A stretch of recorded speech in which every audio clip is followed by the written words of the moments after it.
നമസ്കാരം സുഹൃത്തുക്കളെ, PSC ഗുരു എന്ന യൂട്യൂബ് ചാനലിലേക്ക് സ്വാഗതം. നമ്മൾ SCERTയുടെ 5ാം ക്ലാസ്സിലെ പാഠഭാഗങ്ങളാണ് എടുക്കുന്നത്. അപ്പോൾ ഇപ്പോൾ 8ാമത്തെ ചാപ്റ്ററാണ് എടുക്കുന്നത്. നമുക്ക് ആദ്യം നിന്ന് നോക്കാം. പച്ചയാം വിരിപ്പിട്ട സഹ്യനിൽ തലവെച്ചും സ്വപ്ചാപ്തി മണൽത്തിട്ടാം പാദോപദാനം പൂണ്ടും പള്ളി കൊണ്ടിടുന്ന നിൻ പാർശ്വകമെത്താതെ കൊള്ളുന്നു കുമാരിയും ഗോകർണേശനമ്മേ. ഇത് വെള്ളത്തോണ്ടെ മാതൃവന്ദനം എന്ന ഒരു കവിതയിലുള്ളതാണ്. എന്താണ് ഇത്? കേരളത്തിൻ്റെ മനോഹാരിത വർണ്ണിക്കുന്ന വെള്ളത്തോൺ നാരായണൻ്റെ കവിത നമുക്കൊന്ന് വിശകലനം ചെയ്യുമെന്ന് പറയും.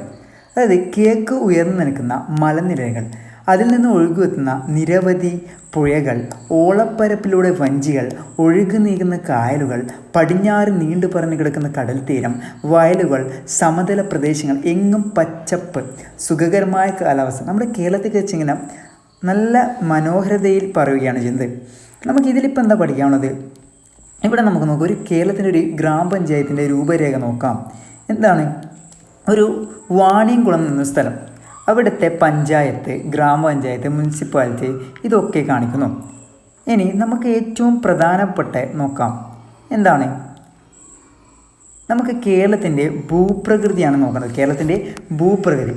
കേരളത്തിൽ എത്ര തരത്തിലുള്ള ഭൂപ്രകൃതി എന്ന് വെച്ചാൽ മലനാടുണ്ട്, ഇടനാടുണ്ട്, തീരപ്രദേശമുണ്ട്. എന്തൊക്കെയുണ്ട്? മലനാടുണ്ട്, ഇടനാടുണ്ട്, തീരപ്രദേശങ്ങളുണ്ട്. മലനാട്, ഇടനാട്, തീരപ്രദേശം എന്നിങ്ങനെയുള്ളത് 3 വിഭാഗമായിട്ടാണ് ഉള്ളത്. ഇനി നമുക്ക് വിശദമായിട്ട് മലനാടിനൊന്ന് പരിചയപ്പെടാം. എന്താണ് മലനാടെന്ന് നോക്കാം. അതായത് മലനാട് എന്ന് വെച്ചാൽ കേരളത്തിൻ്റെ ഭൂപ്രകൃതി ഭൂപടത്തിൽ മലനാടിൻ്റെ സ്ഥാനം നമുക്ക് നോക്കിയാലോ? കാണുന്നില്ലേ? ഏതാണ് മലനാട്? നമുക്ക് ഈ ചുവപ്പുള്ളതാണ് മലനാട്. അതായത് ഏകദേശം 75 മീറ്ററിന് മുകളിൽ, ഏകദേശം 75 മീറ്റർ മുകളിൽ സ്ഥിതി ചെയ്യുന്നതും കുന്നുകളും മലകളും പർവ്വതങ്ങളും ഉൾപ്പെടുന്ന ഭൂപ്രകൃതി വിഭാഗമാണ് ഇത്. അത് ഉയർന്ന തോതിൽ മഴ ലഭിക്കുന്നത് ഇവിടെയാണ്. ഒരു ഹരിതാഭമായ പ്രദേശമാണ് മലനാട്. കേരളത്തിലെ 44 നദികളും ഉത്ഭവിക്കുന്നത് എവിടെയാണ്? ഇവിടെ വെച്ചാണ്. അപ്പം നമുക്ക് കറക്റ്റ് പഠിക്കണത് കേരളത്തിൻ്റെ 75 മീറ്ററിന് മുകളിൽ സ്ഥിതി ചെയ്യുന്നത് മലനാടാണ്. പ്രധാനമായും മലനാടാണ് കേരളത്തിൽ ഏറ്റവും കൂടുതൽ ഉള്ളതെന്ന് പറയുന്നത്. അപ്പോൾ ഇനി രണ്ടാമത്താണ് ഇടനാട്. എന്താണ് ഇടനാടെന്ന് വെച്ചാൽ മലനാടിന് തീരപ്രദേശം ഇടയിലായി സ്ഥിതി ചെയ്യുന്നതാണ്. അതായത് സമുദ്രനിരപ്പിൽ 75 മീറ്റർ മുതൽ 75 മീറ്റർ വരെയാണ് ഈ പ്രദേശത്തിൻ്റെ ഉയരം. ചെറു കുന്നുകളുണ്ട്, താഴ്വരകളുണ്ട്, നദീതടങ്ങളൊക്കെ ഉള്ളത് എവിടെയാണ്? ഇടനാട്ടിലാണ്. ഇനി എന്താണ് തീരപ്രദേശം? ലക്ഷദ്വീപ് കടലിനോട് ചേർന്നാണ് ഭൂപ്രകൃതി വിഭാഗമാണിത്. കടൽ തീരത്തിൻ്റെ അടുത്ത് സ്ഥിതി ചെയ്യുന്ന ഈ പ്രദേശത്തിന് സമുദ്രനിരപ്പിൽ നിന്ന് 75 മീറ്റർ മുതൽ വരെയാണ് ഉയരം. അപ്പം നമ്മൾ 3 വിഭാഗം പഠിച്ചു കഴിഞ്ഞു. ഇനി എന്താണ് കേരളത്തിൻ്റെ കാലാവസ്ഥയെക്കുറിച്ച് പഠിക്കാം. അതായത് ധാരാളം മഴ ലഭിക്കുന്ന നാടാണ് നമ്മുടെ കേരളം. ഇത് തെക്ക് പടിഞ്ഞാറൻ മൺസൂൺ കാലവർഷം, അഥവാ തെക്ക് പടിഞ്ഞാറൻ മൺസൂൺ അഥവാ കാലാവർഷം എന്നാണ് പറയാം. നമ്മൾ വടക്കു കിഴക്കൻ മൺസൂൺ അഥവാ തുലാവർഷം എന്നാണ് ഇതിവിടെ പറയാം. കേരളത്തിൽ ലഭിക്കുന്ന മഴയുടെ ഭൂരിഭാഗവും തെക്ക് പടിഞ്ഞാറ് മൺസൂൺ കാലത്താണ്.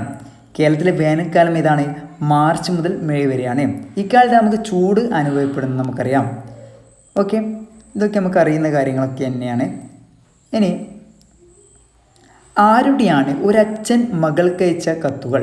അത് നമ്മൾ ജവഹർലാൽ നെഹ്റുവിൻ്റെയാണിത്. ഒരു അച്ഛൻ മകൾക്കയച്ച കത്തുകൾ ജവഹർലാൽ നെഹ്റുവിൻ്റെയാണ്. ഇനി കേരളത്തിലെ മണ്ണിനങ്ങളെ പറ്റി നമുക്ക് നോക്കാം. ചെങ്കൽ മണ്ണുണ്ട്, ചെമ്മണ്ണുണ്ട്, എക്കൽ മണ്ണുണ്ട്, വനമണ്ണുണ്ട്. ഇതൊക്കെയാണ് കേരളത്തിലെ പ്രധാനപ്പെട്ട മണ്ണിനങ്ങൾ. എന്തൊക്കെയാണ്? ചെങ്കൽ മണ്ണുണ്ട്, ചെമ്മണ്ണുണ്ട്, എക്കൽ മണ്ണുണ്ട്, വനമണ്ണുണ്ട്. കേരളത്തിലെ പ്രധാന മണ്ണിനങ്ങൾ ഇതാണ്. കറുത്ത മണ്ണും പീറ്റ് മണ്ണും ചില പ്രദേശങ്ങളിൽ മാത്രമേ കാണപ്പെടുന്നു. ഇവിടെ ചില പ്രദേശങ്ങൾ മാത്രമേ കറുത്ത മണ്ണും പീറ്റ് മണ്ണും കാണപ്പെടുന്നുള്ളൂ. ഇനി ഡിസംബർ 5 പ്രത്യേകത എന്താണ്? ഡിസംബർ മാസം 5-ാം ദിനമാണ് ലോക മണ്ണ് ദിനമായിട്ട് ആരാണ് ആചരിക്കാൻ തുടങ്ങിയത്? ഐക്യരാഷ്ട്ര സംഘടനയാണ് ആചരിക്കുന്നത്. ലോക മണ്ണ് ദിനം ഡിസംബർ 5-ആണ്. ഇനി കേരളത്തിൻ്റെ ജലസ്രോതസ്സുകൾ എവിടേക്കാണ്? പുഴകളുണ്ട്, നീരുറവുകളുണ്ട്, നമ്മുടെ നാട്ടിലുള്ള തോടുകളൊക്കെ. ഇതൊക്കെ ഏതാണ്? നമ്മുടെ ജലസ്രോതസ്സാണ്. ഇനി കിഴക്ക് സഹ്യപർവ്വതം മുതൽ പടിഞ്ഞാറ് അറബിക്കടൽ വരെയുള്ള കയറ്റിങ് ഇറക്കമുള്ള ചെരിവായി നിലകൊള്ളുന്ന ഭൂപ്രകൃതിയാണ് കേരളത്തിൻ്റേത്. നമുക്ക് കേരളത്തിൻ്റെ നദികളെക്കുറിച്ചൊന്ന് നോക്കാം. അതായത് നമ്മുടെ നാട്ടിൽ കേരളത്തിൽ 44 നദികളാണ്. എത്ര? 44 നദികളുണ്ട്. ഇതെല്ലാം എവിടെ നിന്നാണ് ഉത്ഭവിക്കുന്നത്? നമ്മുടെ നേരത്തെ പറഞ്ഞില്ലേ മലനാട് ഭൂപ്രകൃതി വിഭാഗത്തു നിന്നാണ്. ഇവയിൽ 3 നദികൾ കിഴക്കോട്ടും, അതാണ് 3 നദികൾ കിഴക്കോട്ടും 41 നദികൾ എവിടത്തേക്കാണ്? പടിഞ്ഞാറായിട്ടാണ് ഒഴുകുന്നത്. ഇനി ഈ പദ്ധതികൾ നമ്മൾ പഠിക്കണം. ഇനി ഞാൻ ഒഴുക്കട്ടെ, ഇത് ആരുടെ പദ്ധതിയാണ്? ഹരിത കേരളം മിഷൻ്റെയാണ്. ഇനി മാലിന്യമുക്ത നവകേരളം തദ്ദേശ സ്വയംഭരണ വകുപ്പാണ്. തെളിനീർ ഒഴുകും നവകേരളം തദ്ദേശ സ്വയംഭരണ വകുപ്പ്. ജൽ ജീവൻ മിഷൻ, നമ്മളിപ്പോൾ നാട്ടിലെല്ലാം കുത്തി പറഞ്ഞ് നമ്മളെ റോഡൊക്കെ പോയ മിഷനാണ് ഇത് ജൽ ജീവൻ മിഷൻ. ഇത് നമ്മുടെ കേന്ദ്ര സർക്കാരിൻ്റെ മിഷനാണ്. ഇനി കേരളത്തിൻ്റെ വിളവൈവിധ്യം നോക്കാം. അതായത് ഓരോ പ്രദേശത്തിന് കൃഷി, അവിടുത്തെ ഭൂപ്രകൃതി, കാലാവസ്ഥ എന്നിവയുമായി ബന്ധപ്പെട്ടിരിക്കുന്നു. മണ്ണ്, ജലസേചന സൗകര്യം, സമുദ്രനിരപ്പിൽ നിന്നുള്ള ഉയരം എന്നിവ കൃഷിയെ സ്വാധീനിക്കുന്നു. അത് ഇടുക്കി ജില്ലയിലെ മൂന്നാർ, പീരുമേട്, വയനാട് ജില്ലയിലെ മേപ്പാടി, വൈത്തിരി, തിരുവനന്തപുരം ജില്ലയിലെ പൊന്മുടി തുടങ്ങിയ പ്രദേശങ്ങളിൽ തേയിലയാണ് വ്യാപകമായി കൃഷി ചെയ്യുന്നത്. പാലക്കാടും കുട്ടനാടും ജില്ലയിലാണ് എന്ത് ചെയ്യുന്നത്? നെൽകൃഷി പ്രധാനമായിട്ടുള്ളത്. പാലക്കാടും കുട്ടനാടും എന്താണ്? നെൽകൃഷിയാണ് പ്രധാനമായിട്ടുള്ളത്. ഇനി നല്ല വളക്കൂറുള്ള മണ്ണാണ്, ധാരാളമായി ലഭിക്കുന്ന മഴയും കേരളത്തിൽ വ്യത്യസ്ത വിളകൾക്ക് അനുയോജ്യമായ സാഹചര്യം ഒരുക്കുന്നു.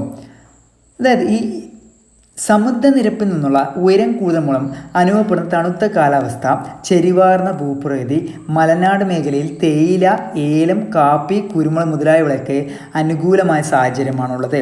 അത് ഭൂപ്രകൃതി മണ്ണിൻ്റെ സവിശേഷകം ഇടനാട്ടിലെ വിളവൈവിധ്യത്തിന് കാരണമാകുന്നു. ഇടനാട്ടിലാണെങ്കിൽ മരച്ചീനി, ചേമ്പ്, ചേന, കിഴങ്ങ് വർഗ്ഗങ്ങളോടൊപ്പം ഇടനാട്ടിൽ വാഴക്കൃഷിയും റബ്ബർ കൃഷിയും വ്യാപകമാണ്.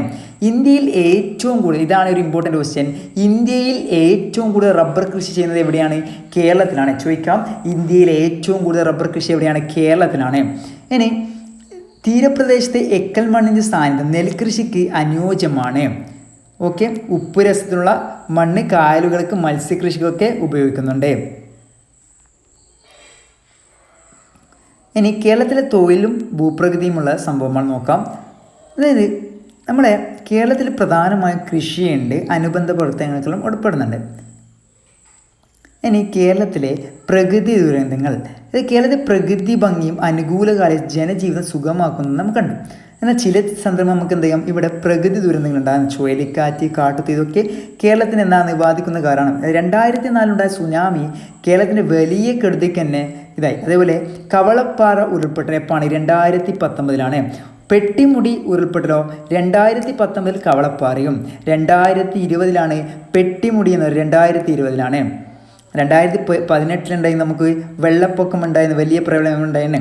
2019 കവളപ്പാറയിലും 2020 പെട്ടിമുടിയിലും പ്രശ്നങ്ങളൊക്കെ ഉണ്ടായിരുന്നു.